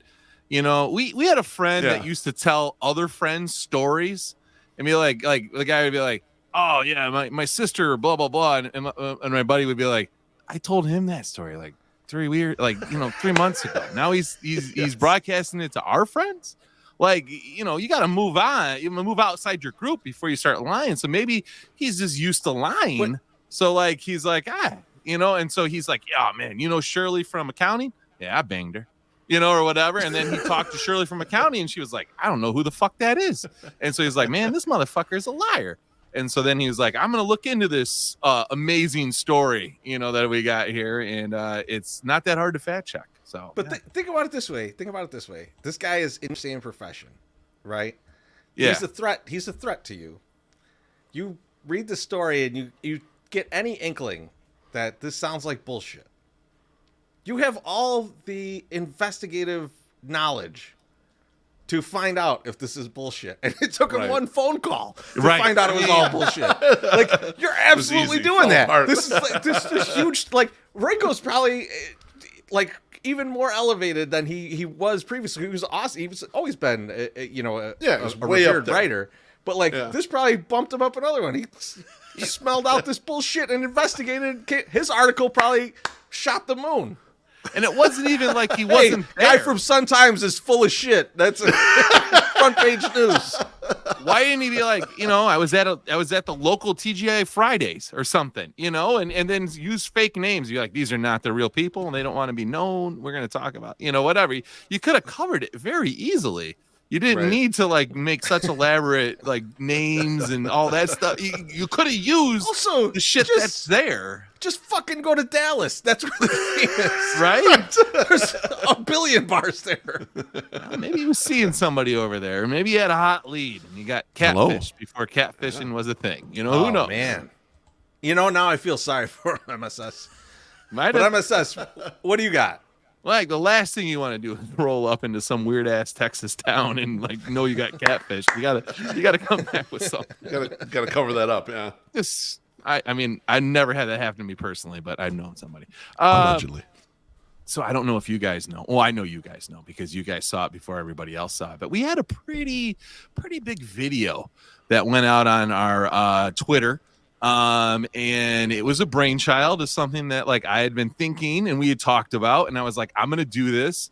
And I was like, you know what? I got this fancy ass new computer. I got all these little skills sometimes. I'm going to make this, something. So I started off very small. I started making like some fake White Sox jerseys that looked like the Kansas City Royal jerseys. And I was like, and as I kept going more and more into it, as when I get time, I usually have like I can investigate and try some things. I started popping out some stuff that looked pretty decent. So I was like, okay, I'm going to go. So one of the first ones that I popped out, I was like, we definitely need a baby blue White Sox jersey, royal blue, because we're continuing to sign all the Royals players. I know anybody watching the podcast at this point understands the joke, but like a lot of people don't understand it. Like I showed it to my wife and she's like, oh, okay. And I'm like, no, these are Royals jerseys and we're signing all these Royals players. I go, so it's kind of more of an inside joke, but whatever. So I was like, okay, let's start with the spring training, pale blues. Everyone loves pale blue jerseys, clearly, because everyone's like, that's awesome. And then I popped this one up, the Road Blues jersey, which coincidentally is Kauffman Stadium right there. You can see over in the right-hand side the fountains in the outfield.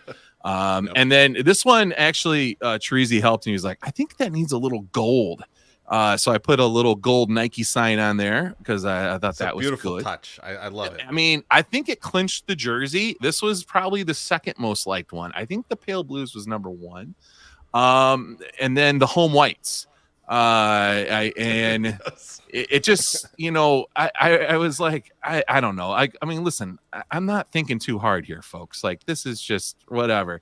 Now, This one the last one, and this is no offense to you, MSS, because this is exactly what a Royals turned White Sox jersey would look like. Right. But it just reminded me of the Great Britain jersey, where it was just like this. Oh yeah, this looks like someone put no effort into this. I mean, that's. He was tired by the time we got to that one, Teresa. Hey, there's a lot of other stuff on the internet he was probably looking at. But people love that one, actually. A lot of people responded to that one like, oh, I like this one, man. This one, I need this one. They did. And I think I had a little brain, thrust at the end there. And I was like, I'm going to put an ad for the Sports Depot at the end because I'm like, I think this will definitely seal it for some people. Like, motherfuckers. What the hell? But then I was like, I don't want to piss everybody off. So I'm just going to put the 108 logo at the end because I'm like, then everyone knows this is a joke and we made this and it is what it is. So I went through the comments today on the tweet and I thought some of them were good. So I want to bring them up and I'll read them. Tim Brown was one of the first ones that wrote, is it bad that I like them? And I was like, I responded almost immediately with, nope, no, you should definitely like these. These are pretty cool. Joey Flattop wrote, fuck, I hate that I love all of these. This is pretty good. Guy that I have blocked because he's Busby. A total fucking turd bag. Brent Busby, he goes, ugly as fuck. What are we, the Royals? Yeah, dipshit. That's the joke. That's the joke. He's a smart guy. He almost got it. He almost got there. there. Smart guy. So, yeah, you fuck. So anyway, I know you don't watch our podcast, even though you essentially I'm sure he watches on our fucking Twitter feed and comment on shit every so often. We're gonna hear from him about this, so I guarantee he watches. Oh, for sure. And then he's gonna tell me that he talked to Brooks Boyer and he's taking care of the problem. We will no longer be doing anything with the White Sox. That's gonna happen. Just like we'll have another year with Buffalo Wings and Wings and Rings as our sponsor for the 108 tourney. But anyway, let's move on to some other ones. These people, I think, took it a little bit too seriously. Michael Young wrote, worst team in the league, worst owner. Yeah, I'm psyched to buy new merchandise. God, I hate this franchise. There's no new merchandise to buy there, Michael. Austin wrote, "Some people don't understand the joke, and I love you all for doing this, and I appreciate that. That's why we did it." And then notable dipshit Ken WO wrote, "It's not real, is it? If they replace my 83s with this crap, I'll shit in my pants. LOL." So, which is just, I thought Ken was like, the first part is like, what the fuck is this shit? And then he was like, this isn't real, right? Like, he had to like double ask about it. Well, you put that in like, at the end just to like hedge his bets. It's like, come on, dummy. No, it's not real. And there's a 108 thing. And then it's such a poorly photoshopped edge of the blue jersey. I mean, on this one, you can't see it as bad because I put the white around there, but it is horrible on the buy these at the Shy Sports Depot because at that point I was fucking tired and was just trying to go. This next comment just makes me happy all around. Gabe did say to me that he likes the powder blues, and he wrote, "Blocks Boyer did listen to me." We got to call him Blocks Boyer from now on. There's no way. There's no way I'm not going to call him Blocks Boyer. I love that. He was like, "Oh, they took my idea. These are my ideas," because he did. And I was there when he was talking to Brooks, and he said, "You need to bring back the pale blues." And I just didn't know they were going to be royal color pale blues. But so Blocks Boyer, thank you for listening to our man Gabe. And now I have two more. This one is pretty funny. Has a little bit of an adult image that I blocked out because we're on YouTube, so you can't show, the nipples. But Comic Punk Guy wrote, "If Southpaw puts these on, he has 100% chance of developing a checkered past. I've seen the cycle and the damage it does to a mascot." Now, yes, if you're watching on our YouTube, I wrote a blog about this. Yes, you did. And actually, that's one of the few places that you can actually still find this image, Terezi. So you're doing the Lord's work. Our guy Slugger, who is their Southpaw, ended up at a bachelor party. And for the people that are listening, there is a woman okay on top of Slugger. Slugger looks very relaxed, and the woman is not wearing all her clothes. Like an entertainment routine, I believe. He's just doing that. And now I'm not so worried about Slugger enjoying this, but the guy that's sitting on the chaise lounge, like, just really right in there. He's extremely close. He's way too close. I mean, like, listen, I understand the novelty of seeing an MLB mascot being straddled by a naked woman. Like, and the woman is spread eagle, but like, listen, sometimes you got to play back and just let the imagination run wild. You don't need to know exactly what her kidney looks like on top of Slugger. You need to like maybe give yourself a little bit of space and not be right up in there. I mean, literally, he can smell. Well, he's not leaning forward though. He is sitting back almost a little bit, not leaning back, but he's sitting almost straight up. So he's trying to play it cool, even though you could tell the look on his face is he would like to get like as close as possible. Like he is right there, but he's not like leaning or anything like that. So I respect him for that. Find this man. We need to talk to him. I mean, holy Christ! He probably is bald now. Looking at that hair. Does our guy Jeremy? It's looking rough. Jeremy Shuck from KC. Does he know this guy? We got to find out. Find him. No, and also this is obviously taken by a disposable camera. Because on the left, there's a flash going off. And, I mean, come on, scumbags that are going to, like, back alley bachelor parties. Jerry O'Sullivan says he's not leaning in. That's because he's farsighted. I mean...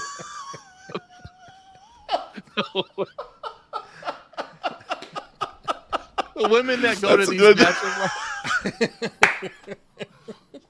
The women that go to these bachelor parties don't need to be shamed any more than they already are. Now this woman's tombstone will be gave a lap dance to Slugger while I was trying to go to optometry school. So yeah. And the fucking guy is just basically a guy who goes to a Gallagher show and doesn't bring a poncho. Right? Like he's so unaware. He's like, I'm in this for all of it. I'm here for this. Joey B says, dude, so close, like he's in Blue Man Group.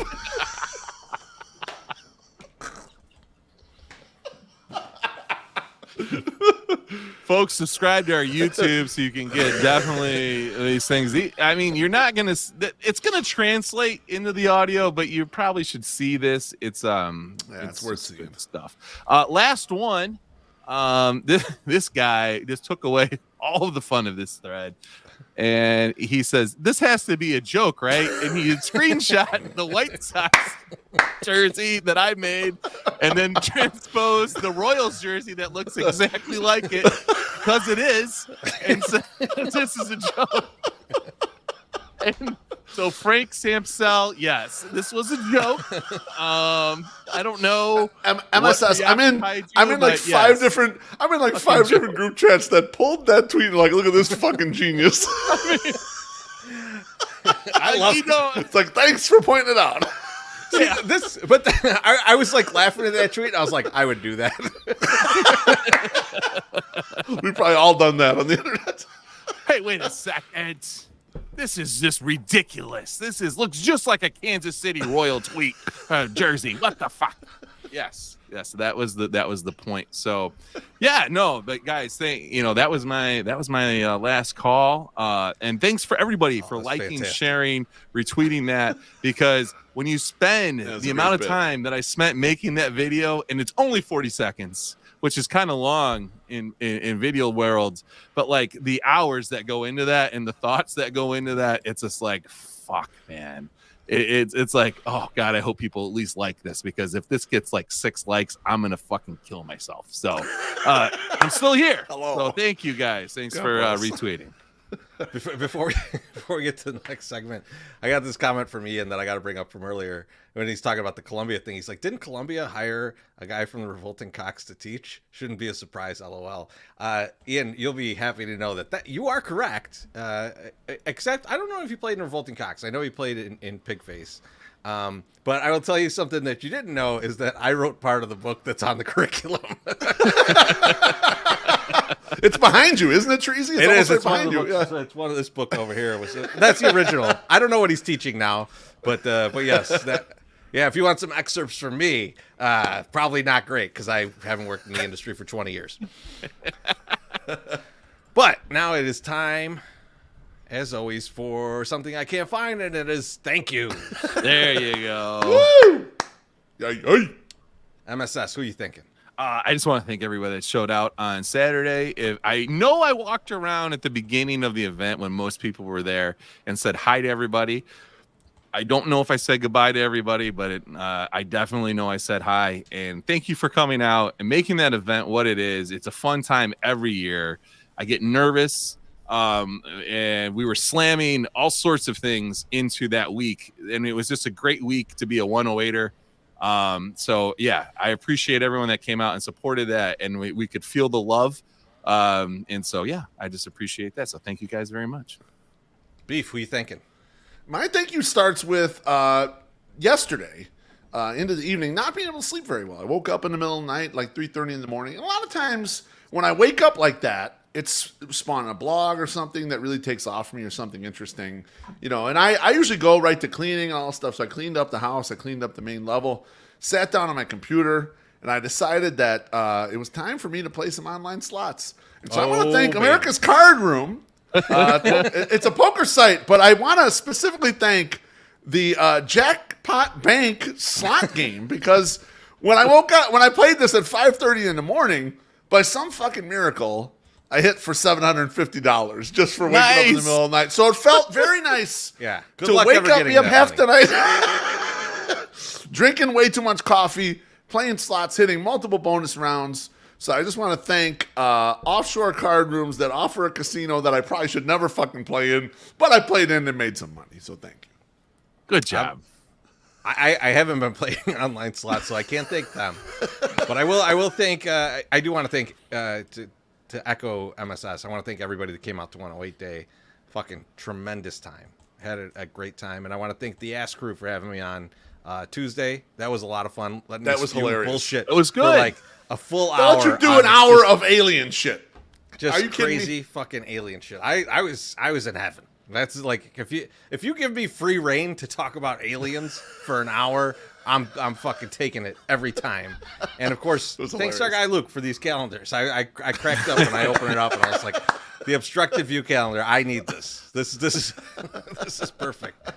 But yeah, thanks everybody. We will see you next week, Thursday. Beef will see you on Monday for the au jus. Oh, and nice, we'll sir. talk to all of you very soon. Have a great night. Cheers.